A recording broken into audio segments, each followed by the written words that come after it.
কি করতেছ? কি করতেছ তুমি?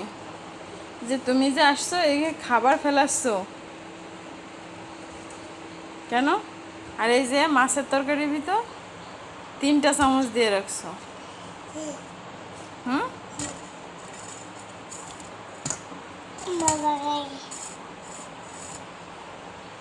3টা চামচ। তুমি এখন কি করবা? হুম? ভাত খাবা? আর কি খাবা? তুমি এখানে উঠছো উঠছো কেন? হুম?